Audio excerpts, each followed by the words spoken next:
Jack Armstrong! Jack Armstrong, the all-American boy. Wave the flag for Hudson High, boys. Show them how we stand. Ever shall our team be champions, known throughout the land. Wheaties, Breakfast of Champions, bring you the thrilling adventures of Jack Armstrong, the all-American boy. Hello, Mr. McCormick. Oh, hello there, Mary. Well, it's good to see you again. Want to see the program today? No, not exactly. It's something personal, Mr. McCormick. The trouble is, there's a sort of family argument between me and my brother Billy. Well, we thought you'd be just the man to settle it for us, seeing you're an expert on Wheaties. Well, I guess I do claim to know something about Wheaties, Mary. But I can't understand why in heaven's name you and Billy would ever argue about a breakfast of champions. That's just it. What's just it? Breakfast of champions.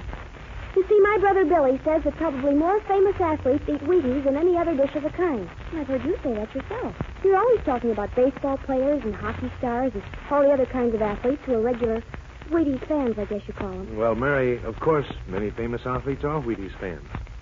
That Wheaties nourishment comes in mighty handy when you got a World Series ball game ahead of you or 60 minutes of good, fast hockey.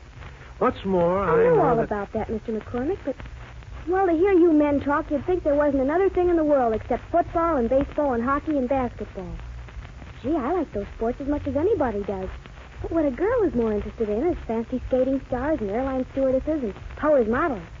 But my brother Billy keeps insisting that Wheaties are a man's dish, a breakfast of champions. I'd like to get this thing settled once and for all. Mary, did you ever hear of Hazel Brooks? No, I never did. Who is she? Just happens to be chief stewardess of American Airlines, that's all. You ever hear of Betty Atkinson? You mean the star of the 1944 Ice Follies? I'll say I have. And how about Dusty Farnham? I know. She's that famous Powers model you see in all the magazines. Even you ought to know about her, Mr. McCormick. What's all this got to do with my family argument? Why have these girls got to do with the Breakfast of Champions? Just this, Mary. You can tell your brother Billy, from me, that every single one of those American girl champions I mentioned is a good, loyal Wheaties eater. They help themselves to a Breakfast of Champions 3 and 4 times a week. Now, does that settle your argument about who eats a Breakfast of Champions, Mary? I'll say it does, Mr. McCormick. Golly, thanks a lot. Believe you me, if Betty Atkinson and Dusty Farnham and Hazel Brooks can have their Wheaties along with the men athletes, I can too. Tomorrow morning, I'm going to sit right down next to my brother Billy with the biggest bowl full of milk, fruit, and Wheaties you ever saw. And now, Jack Armstrong, the all-American boy.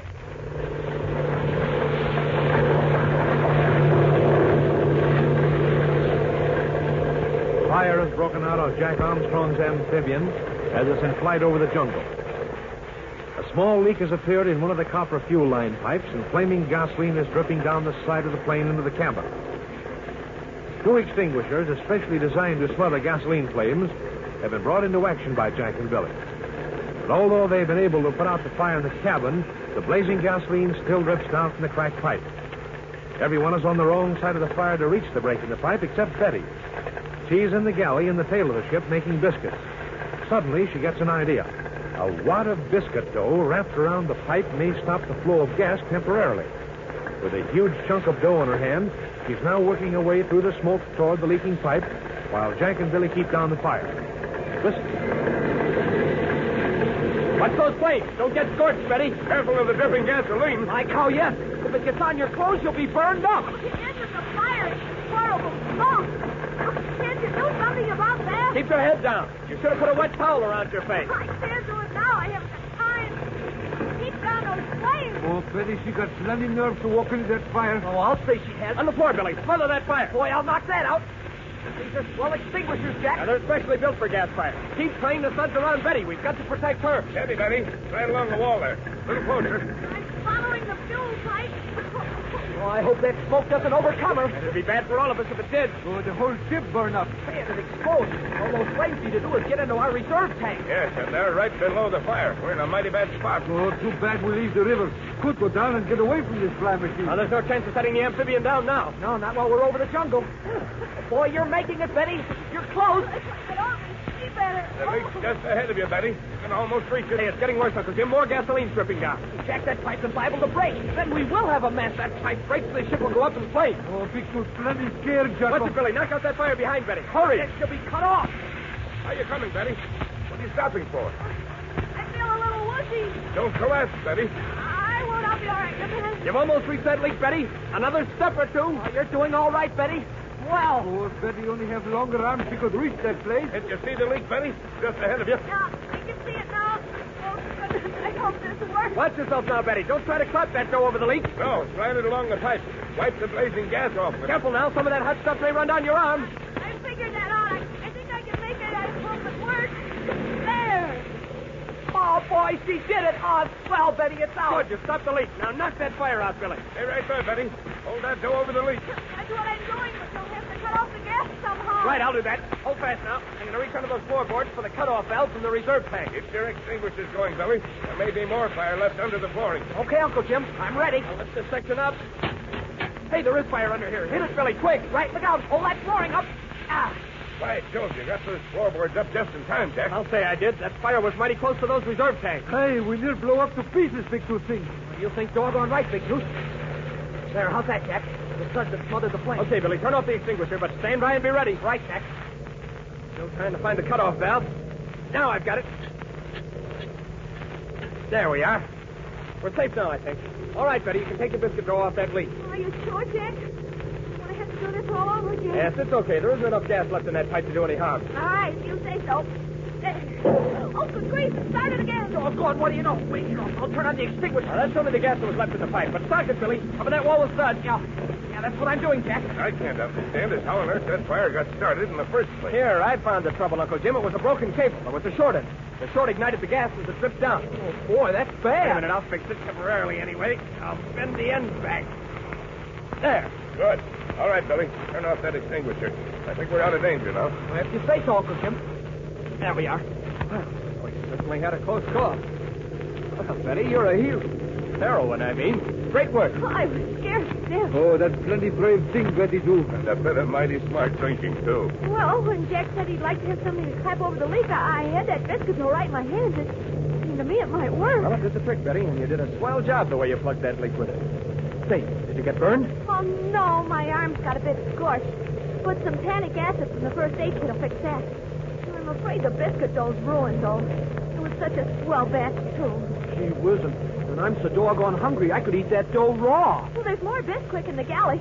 I'll go back and make some more. It's safe to go back into the galley now, isn't it, Jack? Yes, everything's okay now. All right, then I'll go back and get busy. Dinner will be ready in half an hour, I hope. Well, how do things look, Jack? Safe enough, Uncle Jim. But we've got some repair work to do, and we put down. And the sooner we get at it, the better. The copper pipe and the cable both cracked in the same place. There's been a bad strain on that section of the ship. Probably when that tidal wave hit us, Uncle Jim. We must have taken more of a beating than we realized. We got hit plenty hard with that wave, Jocko. You're doggone right we did, Big Tooth.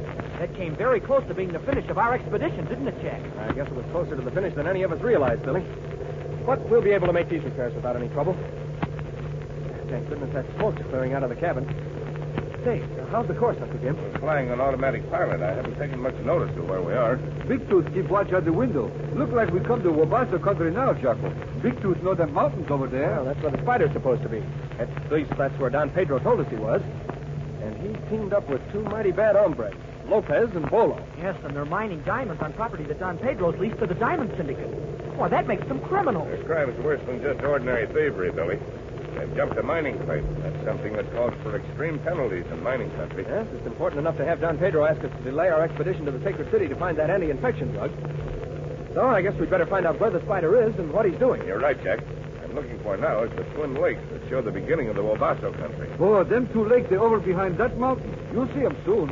Hey, I think I see the end of one lake now. It's coming into sight off on our port side. Isn't that it, Big Tooth? Yeah, that's the end of Lower Lake, Jocko. Hey, Uncle Jim, maybe I better take the controls now. We'll want to drop lower. Look out, Billy. Oh, sure, Jack. There we are. I'll switch off the automatic pilot now. There. Now, do you want me to head right for that lower lake, Uncle Jim? Yes, Jack. We want to see if there's an amphibian on either that lake or the one above it. That's right. But I thought Don Pedro said the spider had an amphibian fly them in and leave them. So did I. He wasn't entirely clear about that point. Let's look both lakes over very carefully. Okay. Dropping down now. Are we getting anywhere near where we want to go? Dinner's almost ready. Oh, boy, that's good news to me. Big Tooth feels plenty empty too, Billy boy. How are you feeling, Betty? You think your arm should be bandaged? It looks quite red. Well, they felt plenty hot for a while, but I plastered them with that tannic acid. I don't think they'll even blister now. You took chances on getting a mighty ugly burn. Betty, get plenty close to that fire. Oh, don't remind me of it. I was scared stiff all the time. Oh, there are the twin lakes down Pedro spoke about. Are we going to go down on one of them? I don't know, Betty. We don't want to drop down right into the hands of the spider and his two pals. Oh, I should say we don't. Big Tooth, what's that first lake? Not the fly machine down there. No? Neither do I, Uncle Jim. I don't think it'll be on the first lake, Jack. The Wabasa River comes down in the upper lake, and the diamond diggings are on the river. Right. So if they had an amphibian, it'd probably be on the upper lake. We'll go on up there. Hey, I think I can see the lake from here. Yeah, there'll be Lake Jocko. He'll not be far away. Let's all look very carefully, especially along the shore. They may have hidden their amphibian and camouflaged it with tree branches. Big Tooth, watch that. You're plenty hard, but not seeing anything yet. Hey, Uncle Jim, there's where the river comes into the lake. See it? Right. Just where it should be, according to this chart. Well, there isn't much of a river. Oh, that's plenty good river. At bottom of that, Indians find plenty diamonds. You mean you can just wade in and pick them up? Oh, for sure, Betty. I don't doubt it. The stream has probably washed them down from the peridotite formations up above. Wait, look. I see something red. It's their amphibian. I'll bet I had it. Where? To the right of the river. See it, Jack? Oh, Big Tooth, see him? There indeed. All covered with tree branches. You see him, Jocko? I sure do now. Why, they've camouflaged it mighty well. That means the spider is here. Probably just a little way up the river. Well, what are you going to do? You're not coming down on this lake, are you? No, Betty. We're going to go on up over the stream until we find out just where the spider's located. Well, then what, Jack? Well, we'll have to do some investigating, won't we, Uncle Jim? Don Pedro asked us to do what we could to prevent them from taking diamonds out. It's going to be a tough job, it seems to me. Oh, it sure is if the spiders aren't. Which he undoubtedly is. Hey, look below there in that clearing along the stream. By Jove, there they are, 3 men. Got a big shack there, too. And the diamond diggings are there, too, beside the stream. See them? Oh, Jack, they're looking up at us. Hey, maybe it wasn't such a good idea flying over them this way. I don't know who we are, Jack. Go right on upstream as if we never noticed. Yeah, that's a good idea. We'll head up between those two mountains. Right, Jack. Let's get clear out of sight and sound before we find a place to go down. Big Tooth think you find plenty lakes behind them mountains. That's okay. So, Jim, we'd better go right on as if we never even saw them. They're still looking up at us. Yeah, I'll bet they're wondering who we are. If they get suspicious, we might scare them off, Jack. Yeah, Billy's right, Uncle Jim. They may think we're a government patrol or something. They're liable to move out in a hurry after we've gone. That'd be all right, providing they didn't take a lot of diamonds with them. You can bet they'll take all they've got. From the looks of things, they've been here a long time. I'm afraid so. Maybe we've made a mistake, Jack. I don't know what else we could have done, Uncle Jim. They were bound to see our plane. Yes, if he had come down on one of those 2 lakes, we certainly would have frightened them off. We've got to find a place to go down soon, then work our way back on foot. Without weapons, it's going to be mighty dangerous. We're getting behind the mountains now, Uncle Jim. Oh, look, there's a lake down there. A nice one with a beautiful big sandy beach. Hey, that's swell. Let's stop down there. We can have a swim after dinner. Looks like a good place. That mountain cuts us off from the spider. He won't see us land. Go ahead down, Jack. Okay, going down. Hey, what do I smell? Why, you're burning the dinner. Oh, good grief!